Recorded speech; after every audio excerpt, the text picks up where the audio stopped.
حضرت ابو ہریرہ رضی اللہ تعالیٰ عنہ سے روایت ہے، وہ کہتے ہیں کہ رسول خدا صلی اللہ علیہ وسلم نے فرمایا، اس ذات کی قسم جس کے قبضے میں میری جان ہے، تم میں سے کوئی ایمان لانے والا نہ ہوگا جب تک کہ میں اس کے لیے اس کی اولاد اور اس کے باپ اور تمام لوگوں سے بڑھ کر محبوب نہ ہو جاؤں۔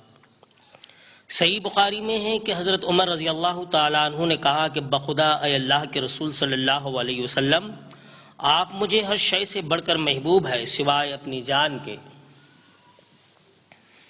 اس پر رسول اکرم صلی اللہ علیہ وسلم نے فرمایا کہ نہیں اے عمر، تم مومن نہ ہوں گے جب تک کہ میں تمہیں تمہاری اپنی جان سے بھی بڑھ کر محبوب نہ ہو جاؤں۔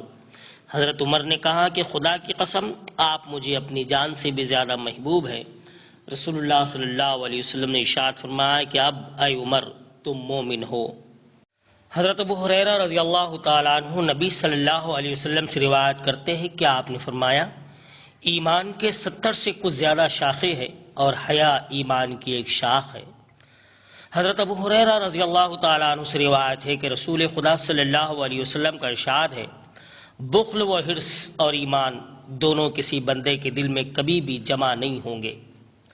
حضرت انس رضی اللہ تعالیٰ عنہ سے مروی ہے، وہ کہتے ہیں کہ رسول اللہ صلی اللہ علیہ وسلم نے فرمایا، اس ذات کی قسم جس کے قبضے میں میری جان ہے کہ بندہ مومن نہیں ہوتا جب تک کہ اپنے بھائی کے لیے بھی وہی چیز پسند نہ کرے جو وہ خود اپنے لیے پسند کرتا ہے۔ آدمی اپنے لیے شر کو نہیں بلکہ خیر اور بھلائی کو پسند کرتا ہے، اس لیے لازماً اسے اپنے دوسرے بھائیوں کے لیے بھی خیر کا طالب ہونا چاہیے، اس لیے کہ اس کے بغیر ہمارا ایمان ناقص ہی رہے گا۔ ایمان تو ہمیں ہر طرح کی تنگی سے، خواہ وہ دل کی تنگی ہو یا فکر و نظر کی، نکال کر وسعت قلب کی دولت سے بہرامند کرتا ہے، جس کی بقا کا ضامن وہ جذبہ ہوتا ہے جسے ہم محبت سے تعبیر کرتے ہیں۔ حضرت ابن عباس رضی اللہ تعالیٰ عنہ کہتے ہیں کہ میں نے رسول اللہ صلی اللہ علیہ وسلم کو یہ فرماتے سنا کہ وہ شخص مومن نہیں جو پیٹ بھر کر کھائے اور اس کا ہمسایہ اس کے پہلو میں بھوکا ہو۔ یعنی مومن لوگوں کا غمخوار ہوتا ہے، ہمسایہ بھوکا رہ جائے اور وہ پیٹ بھر کر مزے لے کر کھائے، ایسی سخت دلی کا اظہار کسی مومن شخص سے ممکن نہیں۔ اگر کوئی ایمان کا دعوے دار ایسا سخت دل اور بے رحم ہے تو اسے اپنے ایمان کی خیر منانی چاہیے۔ کیا عجب کہ یہ ضعیف اور کمزور ایمان بھی اس کے یہاں زیادہ دن تک نہ ٹہے۔ حضرت ابو ہریرہ رضی اللہ تعالیٰ عنہ نبی صلی اللہ علیہ وسلم سے روایت کرتے ہیں کہ آپ صلی اللہ علیہ وسلم نے ارشاد فرمایا، مومن بھولا بھالا اور شریف و فیاض ہوتا ہے، اور فاجر، چالاک یعنی فریب کار اور کمینہ و بخیل ہوتا ہے۔ اس حدیث سے یہ معلوم ہوا کہ ایمان کا آدمی کے اخلاق و عمل پر گہرا اثر پڑتا ہے۔ مومن سادہ مزاج ہوتا ہے، وہ فریب کھا سکتا ہے لیکن وہ خود کسی کو فریب دے ممکن نہیں، لیکن مومن کو بار بار دھوکہ بھی نہیں دیا جا سکتا۔ چنانچہ حدیث میں ہے کہ مومن کو ایک سوراخ سے 2 بار نہیں ڈسا جاتا۔ مومن کریم ہوتا ہے، کریم کہتے ہیں شریف کو۔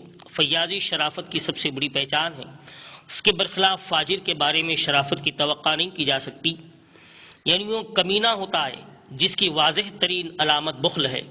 اس حدیث کا محاصل یہ ہے کہ مومن حسن اخلاق کا پیکر اور فاجر شخص بد اخلاقیوں کا مظہر ہوتا ہے۔ مومن کی طبیعت میں شرافت ہوتی ہے، اس کے ذہانت باعث شر و فتنہ نہیں بن سکتی، وہ بے خبر اور ناسمجھ نہیں ہوتا، بلکہ اس کے ذہانت و بصیرت جہل اور چال بازیوں سے اکثر پاک ہوتی ہے۔ اس کے مقابل میں ایک فاجر شخص سے کسی خیر کی توقع نہیں کی جا سکتی، وہ لوگوں کو اپنی چال بازیوں سے پریشانیوں اور الجھنوں میں مبتلا کر دیتا ہے، اس سے کمینگی کے سوا کسی اور چیز کا اظہار ممکن نہیں، بھلائیوں کے لیے اس کا دامن ہمیشہ تنگ دکھائی دے گا۔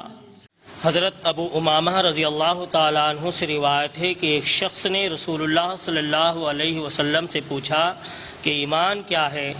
آپ صلی اللہ علیہ وسلم نے ارشاد فرمایا، جب تمہاری نیکی تمہارے لیے خوشی کا باعث ہو اور تمہاری بدی تمہارے لیے ناگواری کا سبب ثابت ہو تو تم مومن ہو۔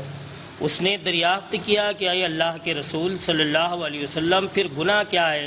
ارشاد فرمایا، جب کوئی چیز تمہارے دل میں تردد پیدا کرے تو اسے چھوڑ دو۔ یعنی جس طرح ایمان کا اخلاق سے گہرا تعلق ہے، ٹھیک اسی طرح اخلاق ہماری پوری زندگی سے تعلق رکھتا ہے اور اسے متاثر کرتا ہے۔ مومنانہ اخلاق سے جو زندگی وجود میں آتی ہے اس میں نیکیاں محض نیکیاں نہیں ہوتی، بلکہ وہ آدمی کی زندگی میں سب سے بڑھ کر باعث سرور و راحت بھی ہوتی ہے۔ اس طرح کی زندگی میں بدی اور برائی نہایت مکروہ اور ناپسندیدہ شے کی حیثیت رکھتی ہے۔ اگر بشری کمزوری کے سبب سے کسی مومن سے کسی خطا اور برائی کا ارتکاب بھی ہو جاتا ہے تو اس کا ضمیر اسے جھنجھوڑ کر رکھ دیتا ہے، اس کی ساری خوشی چھن جاتی ہے۔ جب تک وہ اپنی غلطی کی تلافی نہیں کر لیتا اسے چین اور اطمینان حاصل نہیں ہوتا ٹھہر سکے۔ حضرت ابن مسعود رضی اللہ تعالیٰ عنہ سے روایت ہے کہ رسول خدا صلی اللہ علیہ وسلم نے ارشاد فرمایا، اللہ تعالیٰ نے تمہارے اخلاق کو تمہارے درمیان اسی طرح تقسیم کیا جس طرح کہ اس نے تمہارے رزق کو تمہارے درمیان تقسیم کیا ہے۔